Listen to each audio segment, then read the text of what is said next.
Magandang araw sa ating lahat. Ako si Madeline Palomar mula sa unang taong kolehiyo ng kursong Bachelor of Elementary Education sa Kalinga State University. At narito ako upang ibahagi ang isang talumpating nagbumula hindi lamang sa isip kundi mismo sa karanasan at sa bintig ng bawat pusong dumaan sa mundong tinatawag nating buhay estudyante.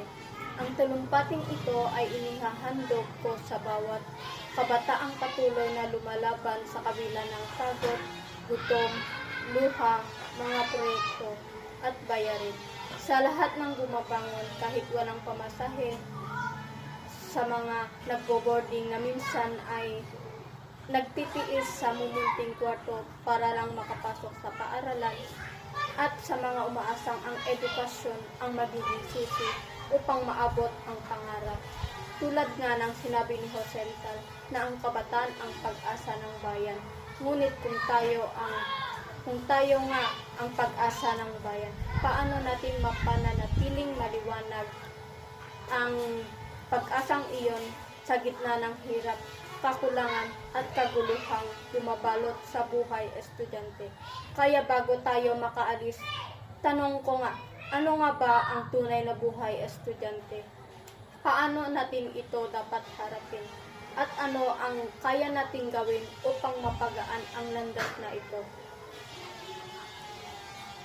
Ang buhay estudyante ay hindi lamang tungkol sa pagpasok sa paaralan, kundi ito ay paglalakad sa gitna ng init, pila sa mga sasakyan, pagkagising ng umaga, pagsabay sa mabigat na gawain, pangungulila kung ikaw ay nagbo-boarding, at pagharap sa mga pressure sa sarili, sa pamilya at sa lipunan.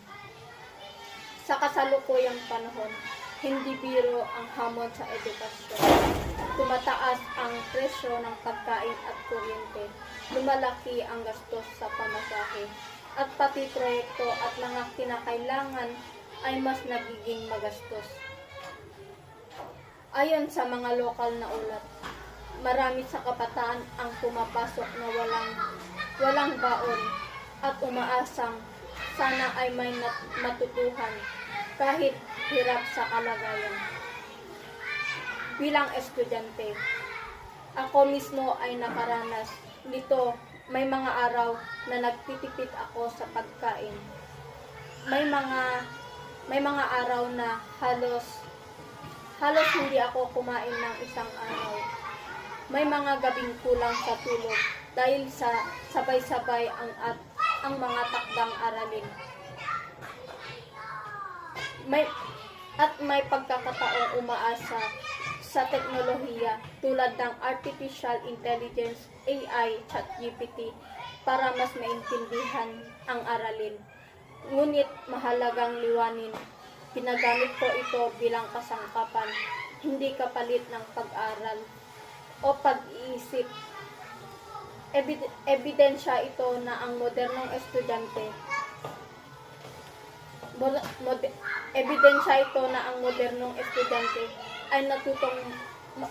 ay natutong maging madiskarte, natutong humanap ng paraan kahit gipit na.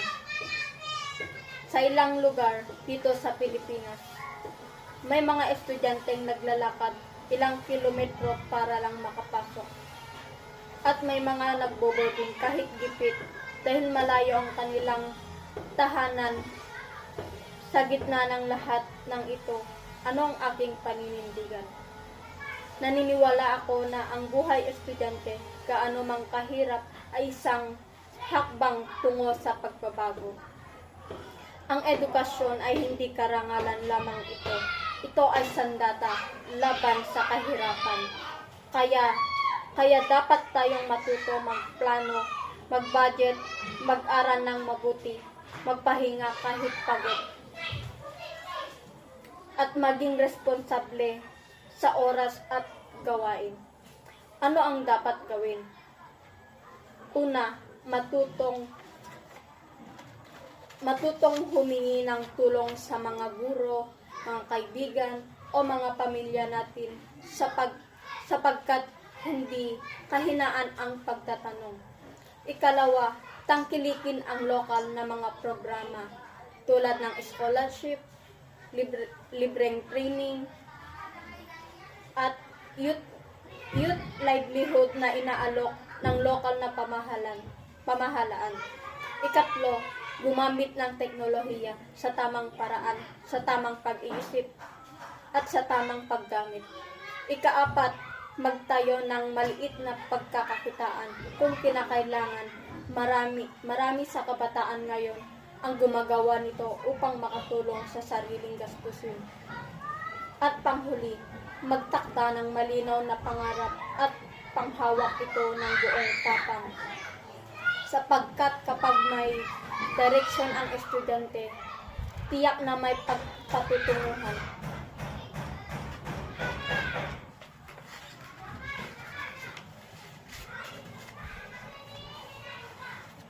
Sa pagtatapos ng aking talumpating ito, naway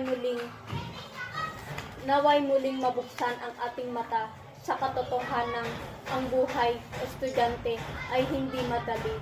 Kasi ito ay puno ng pagod, sakripisyo, gutom, at luha.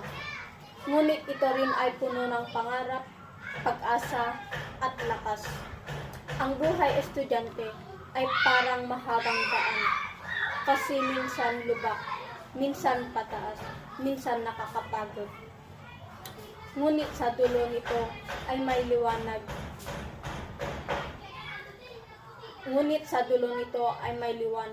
At bilang kabataan, ako si Madeline Palomar, naninindigan na hindi ako susuko, hindi ako hihinto, hindi ako magpapatalo sa pagod, problema, o sa hirap ng buhay.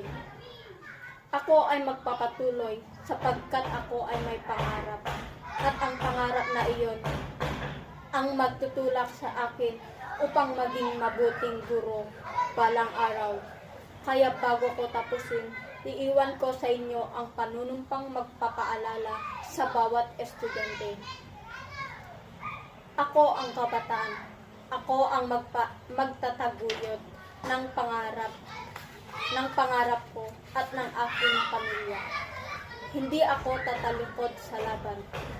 Hindi ako bibitaw. At sa bawat pagsubok na aking haharapin, mananatili akong matatag, determinado, at may paniniwalang balang araw. Babalik ako sa paaralang ito bilang patunay na ang isang estudyanteng may pangarap ay hindi kailanman matatalo. Maraming salamat.